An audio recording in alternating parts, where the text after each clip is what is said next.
So the last philosopher I want to talk about this week is Immanuel Kant. So far, we've seen rationalists, we've seen Descartes, and in your book you can read about Spinoza and Leibniz. These philosophers think that that the mind is not a blank paper or blank receptacle of sense experiences, that the mind has innate ideas, and that's important. And we've seen empiricists who do conceive of the mind as a blank piece of paper that's filled in when one has experience, and then those experiences become the building blocks of knowledge.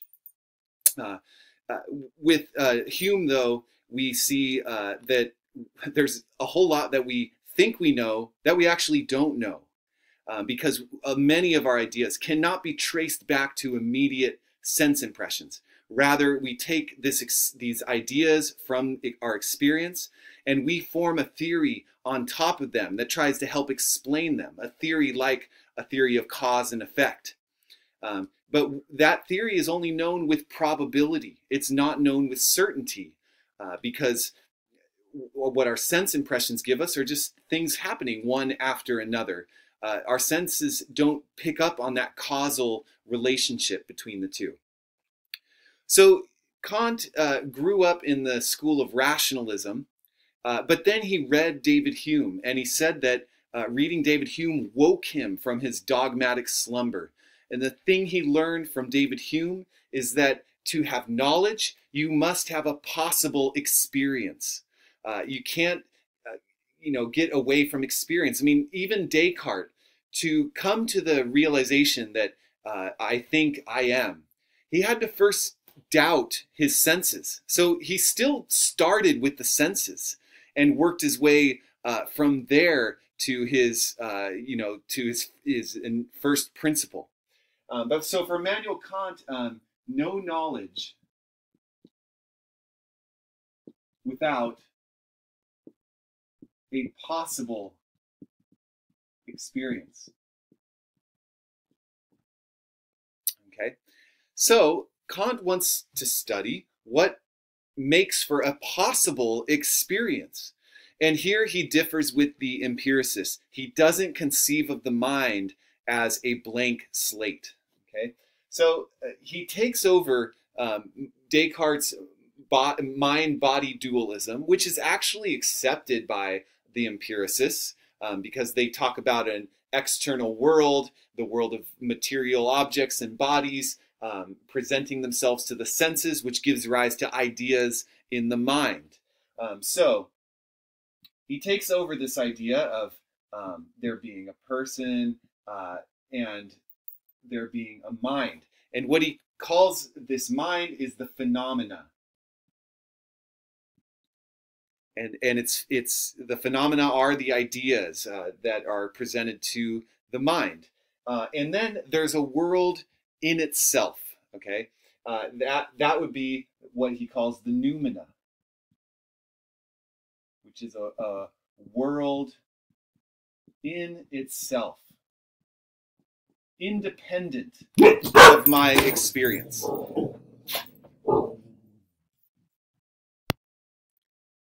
So I took a break there while my dogs barked. So rather than re-record all that, I'll keep going. But we have the phenomena, which is mental content, and we have the noumena, the world in itself. Now, Kant did not see the mind like the empiricists did, as a blank slate.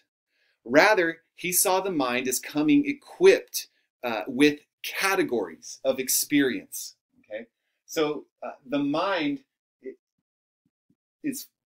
comes, you're born with these categories of experience, and they act as a filter. So however the world is in itself, when it presents itself to your senses, the mind shapes it in a certain way that allows for a human experience. Okay, so some of these categories include experiencing the world in three-dimensional space and time. Okay, part of being a human is having a brain that organizes your experience in three-dimensional space and time. Now, it might be the case that the world in itself has more than three dimensions.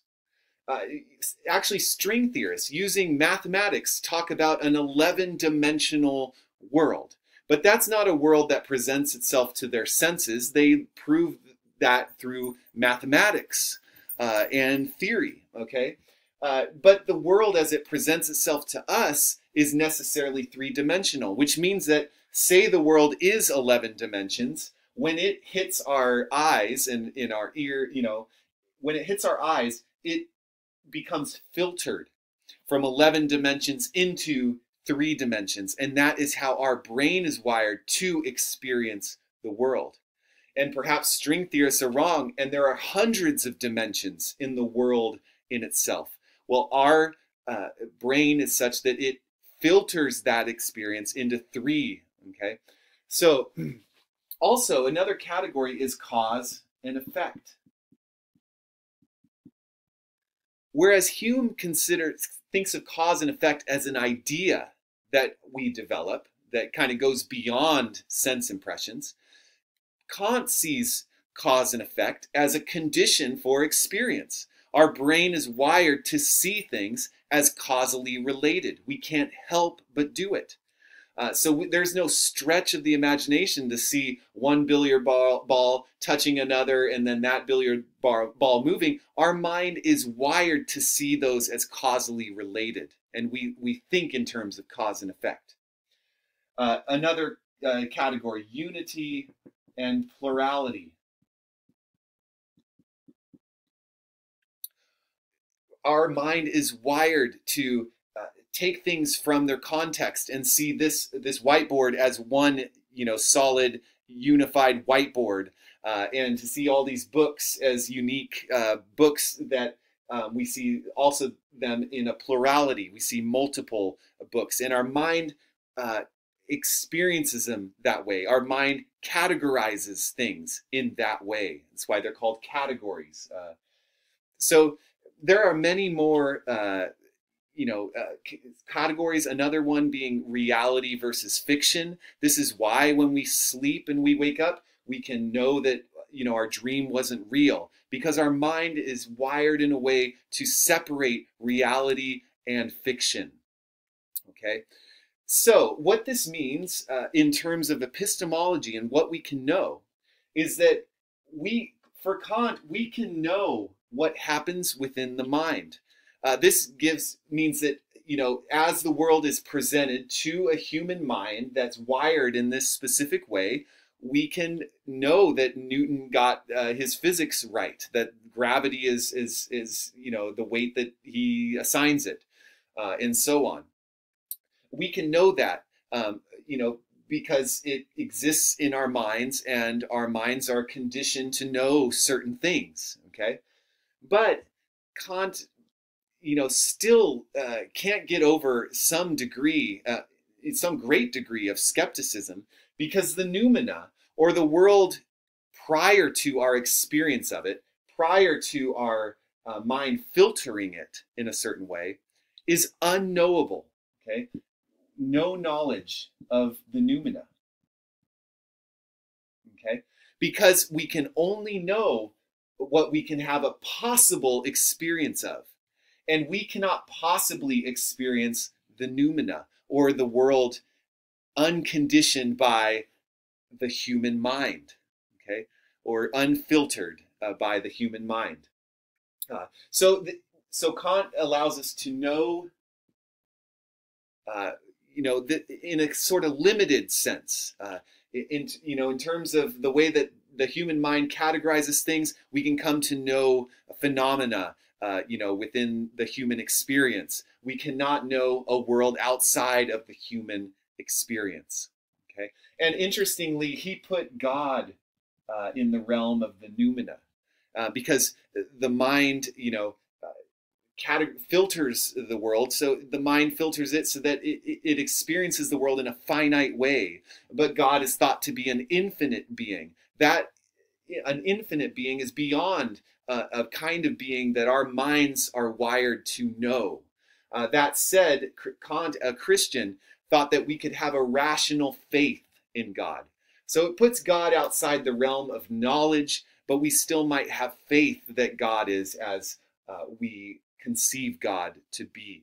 Okay, so I hope that this week we've explored kind of the extreme sides, rationalism and empiricism, and then Kant, as some of the greatest philosophers do, took a problem, rationalism versus empiricism, and found a way to synthesize the two. And I hope that this gives you a lot to think about, over the rest of your life, really.